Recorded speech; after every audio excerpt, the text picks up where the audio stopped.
আগামী ডিসেম্বরের মধ্যেও জাতীয় নির্বাচন অনুষ্ঠিত হবে। গত ১.৫ দশকে ভোটার তালিকায় প্রায় ৩.৫ কোটি ভোটার সংযুক্ত হয়েছেন, নতুন ভোটার সংযুক্ত হয়েছেন। আমাদের বিজয় হয়েছে, আমাদের চেয়ারম্যান সাহেব আমাদের সতর্ক করেছিলেন, আমরা বলেছিলাম যে আমাদের আন্দোলন শেষ হয়ে যায়নি। সেই সুস্থ নিরপেক্ষ নির্বাচনের জন্য বিএনপি দীর্ঘ ১৫ বছর জেল জুলুম ভোগ করেছে। আপনার তারুণ্যের সমাবেশ আজ তারুণ্যের সমুদ্রে পরিণত হয়েছে। ডিসেম্বরের মধ্যেই নির্বাচন হতে হবে, ডিসেম্বরই হবে। তারেক রহমান শতভাগ নিশ্চিত যে ডিসেম্বরের মধ্যে নির্বাচন হতে হবে, ডিসেম্বরই হবে। আওয়ামী লীগ এবং এর সমর্থকদের দমনে অন্তর্বর্তী সরকার বিভিন্ন পদক্ষেপ নেওয়ার উদ্বেগ জানিয়েছে আন্তর্জাতিক মানবাধিকার সংস্থা হিউম্যান রাইটস ওয়াচ। এবার আওয়ামী লীগ নিষিদ্ধ নিয়ে মুখ খুললেন উপদেষ্টা আসিফ নজরুল। কি বললেন তিনি? কোন রাজনৈতিক দলকে নিষিদ্ধ করার পক্ষে আমি না। আওয়ামী লীগ বাংলাদেশের স্বাধীনতা সংগ্রামে নেতৃত্ব প্রদানকারী দল। বিভিন্ন গণতান্ত্রিক সংগ্রামে এই দলটার অবদান ছিল, বিপক্ষে দাঁড়িয়েছে। দল হিসাবে আওয়ামী লীগ নিষিদ্ধ করা দল হিসাবে মনে হয় না সমীচীন হবে। বরং পার্টিকে, এটা অনেক বড় পার্টি এবং I have lot of respect for Awami League. বঙ্গবন্ধুর দর্শক মন্ডলী, আসসালামু আলাইকুম রহমতুল্লাহ। আশা করি সবাই ভালো এবং সুস্থ আছেন। স্বাগতম জানাচ্ছি আমাদের আরও একটি নতুন ভিডিওতে। সুপ্রিয় দর্শক মন্ডলীর ভিডিওর থাম্বনেল, টাইটেল ও ভিডিওর কিছু অংশ বিশেষ দেখে আপনারা ইতিমধ্যে ধারণা করতে পারছেন যে আজকের ভিডিওর কতটা গুরুত্বপূর্ণ। সুপ্রিয় দর্শক মন্ডলীর ভিডিওর থাম্বনেল, টাইটেল ও ভিডিওর কিছু অংশ বিশেষ আপনারা ইতিমধ্যে দেখেছেন। সেই অংশ বিশেষগুলোর বিস্তারিত আলোচনা দেখলে আপনারা রীতিমতো অবাক হয়ে যাবেন। আসুন আমরা সেই অংশবিশেষগুলোর বিস্তারিত আলোচনা দেখে আসি। তার আগে আপনাদের প্রতি ছোট্ট একটা রিকোয়েস্ট, যারা আমার চ্যানেলে নতুন, চ্যানেলটি সাবস্ক্রাইব করে লাইক কমেন্ট শেয়ার করে সাথে থাকুন। আসুন কথা না বাড়িয়ে সেই সম্পূর্ণ ভিডিওটা দেখে আসি। আগামী ডিসেম্বরের মধ্যেও জাতীয় নির্বাচন অনুষ্ঠিত হবে। গত ১.৫ দশকে ভোটার তালিকায় প্রায় ৩.৫ কোটি ভোটার সংযুক্ত হয়েছেন, নতুন ভোটার সংযুক্ত হয়েছেন। এই নতুন ভোটাররা আজ পর্যন্ত একটি জাতীয় নির্বাচনেও ভোট দিয়ে তাদের নিজের পছন্দের প্রার্থীকে জনপ্রতিনিধি নির্বাচিত করার সুযোগ পায়নি। পতিত পরাজিত পলাতক স্বৈরাচারের কাছে মানুষের অধিকার প্রতিষ্ঠা কিংবা নির্বাচন কোনো গুরুত্বপূর্ণ কিছু ছিল না। সুতরাং সংস্কার ইস্যুর পাশাপাশি জাতীয় নির্বাচন অনুষ্ঠানের জন্য অন্তর্বর্তীকালীন সরকারের দৃশ্যমান প্রস্তুতি নেওয়া উচিত বলে আমরা বিশ্বাস করি বা আমরা মনে করি। অতীতে বিভিন্ন সময় এই বাংলাদেশে তত্ত্বাবধায়ক সরকার নিরপেক্ষ নির্বাচন অনুষ্ঠিত করেছে এবং প্রত্যেকটি ক্ষেত্রে আমরা দেখেছি তত্ত্বাবধায়ক সরকার ৩ মাসের মধ্যেই সফলভাবে জাতীয় নির্বাচন অনুষ্ঠান সম্পন্ন করেছে। সুতরাং অতীতে এই বাংলাদেশেই রেকর্ড রয়েছে ৩ মাসের মধ্যে জাতীয় নির্বাচন অনুষ্ঠিত করা সম্ভব। কিন্তু আজ আমরা দেখছি 10 মাস পার হয়ে গেল, অন্তর্বর্তীকালীন সরকার নির্বাচনের দিনক্ষণ ঘোষণা করছে না।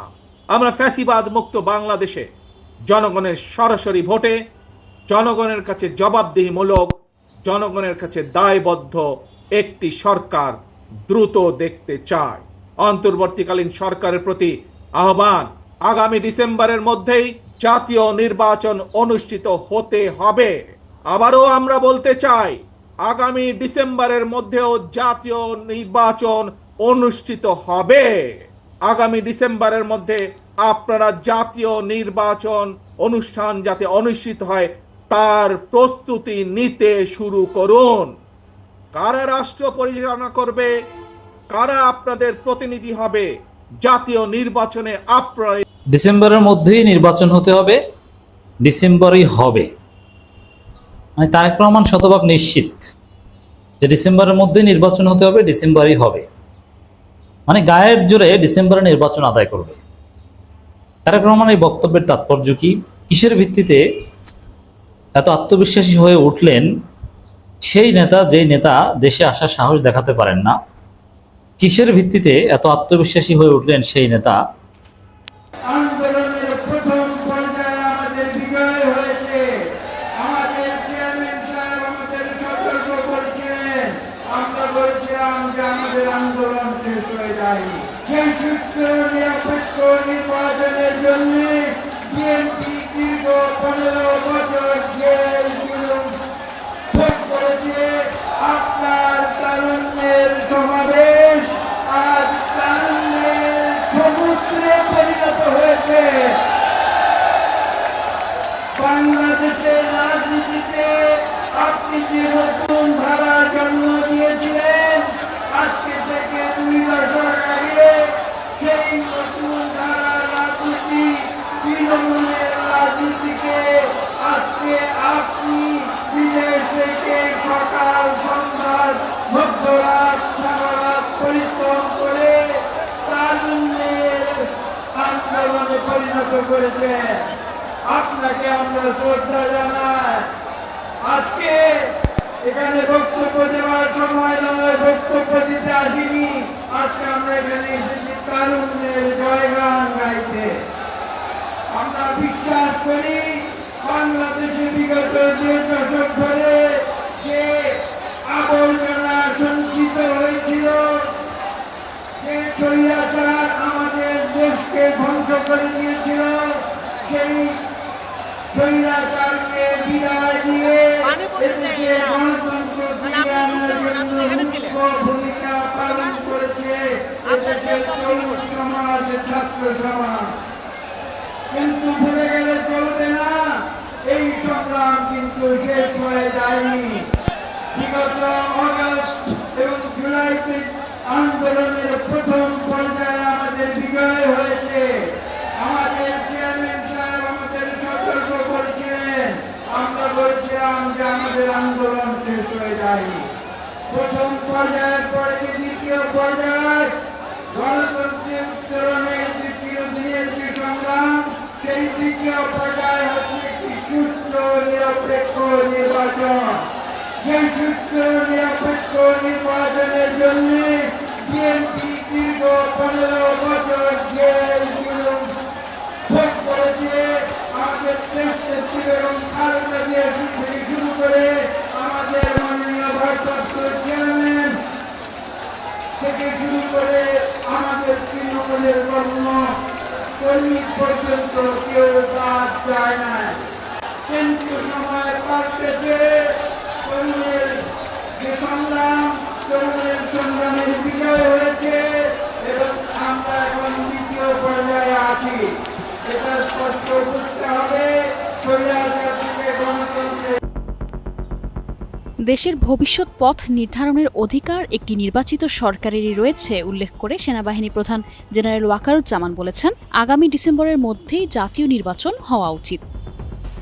বুধবার ঢাকা সেনানিবাসের সেনা প্রাঙ্গণে অফিসার্স অ্যাড্রেসে সেনাপ্রধান সাম্প্রতিক কিছু বিষয় নিয়ে তার অবস্থান তুলে ধরেন। ঢাকায় অবস্থানরত সেনাবাহিনীর বিভিন্ন পর্যায়ের কর্মকর্তারা এতে অংশ নেন। ওয়ালটন আবারও মিলিয়নিয়ার অফারে ওয়ালটন ফ্রিজ কিনে আপনিও হয়ে যেতে পারেন মিলিয়নিয়ার। বিভিন্ন গণমাধ্যমের প্রতিবেদনে বলছে, সকাল 10:30টায় শুরু হওয়া এই বৈঠক চলে প্রায় 2 ঘণ্টা। এর মধ্যে শুরুতে আধা ঘণ্টার ভাষণে সেনাবাহিনী প্রধান পুরো পরিস্থিতি অবহিত করেন। এরপর সোয়া 1 ঘণ্টা সময় ধরে কর্মকর্তাদের বিভিন্ন প্রশ্নের জবাব দেন তিনি। বৈঠকে সেনাপ্রধান জেনারেল ওয়াকারুজ্জামান চলমান পরিস্থিতিতে সেনাবাহিনীর সদস্যরা সারা দেশে যে গুরুত্বপূর্ণ ভূমিকা রাখছেন তার প্রশংসা করেন এবং বলেন তিনি চান যত দ্রুত সম্ভব সেনাবাহিনী যাতে এই দায়িত্ব শেষ করে ব্যারাকে ফিরে যেতে পারে। বৈঠকে প্রসঙ্গক্রমে জাতীয় নির্বাচনের বিষয়টি আসলে সেনাবাহিনী প্রধান এ নিয়ে নিজের অবস্থান তুলে ধরেন এবং জানান আগামী জাতীয় নির্বাচনে সেনাবাহিনী সম্পূর্ণ নিরপেক্ষভাবে দায়িত্ব পালন করবে। এর সময় তিনি উদ্বেগ প্রকাশ করে বলেন যে 5 আগস্ট থেকে সেনাবাহিনীর অব্যাহত প্রচেষ্টা সত্ত্বেও কিছু মহল তাকে এবং বাহিনী উভয়কেই অন্যায্যভাবে লক্ষ্যবস্তু করে তুলেছে। দেশি বিদেশি স্বার্থান্বেষী মহল থেকে পরিস্থিতি অবনতি ঘটানোর চেষ্টা হতে পারে এমনটা উল্লেখ করে সেনাবাহিনী প্রধান সবাইকে সতর্ক থাকার পরামর্শ দেন। জাতিসংঘ কর্তৃক জুলাই আগস্ট বিষয়ে যে প্রতিবেদন তৈরি করা হয়েছে তার প্রসঙ্গও আসে অফিসারদের আলোচনায়। প্রতিবেদনে সেনাবাহিনীর বক্তব্য দেওয়ার সুযোগ দেওয়া হয়নি কেন এ প্রশ্নও আসে। এছাড়াও কর্মকর্তাদের আলোচনায় জাতীয় নির্বাচনের সময় নিয়েও প্রশ্ন আসে। এ বিষয়ে সেনাপ্রধান আগামী বছরের জানুয়ারিতে নতুন নির্বাচিত সরকার আসবে এমন প্রত্যাশা ব্যক্ত করেন। কর্মকর্তাদের উদ্দেশ্য ভাষণে সেনাবাহিনী প্রধান বলেন, সেনাবাহিনী এমন কোনো কাজ করবে না যা দেশ ও জনগণের ক্ষতি হয়। অন্য কাউকেও এমন কাজও করতে দেয়া হবে না। অফিসার্স অ্যাড্রেস ঢাকায় অবস্থানরত সেনাবাহিনীর বিভিন্ন পর্যায়ের কর্মকর্তারা এতে অংশ নেন। ঢাকার বাইরে কর্মরত অনেক কর্মকর্তা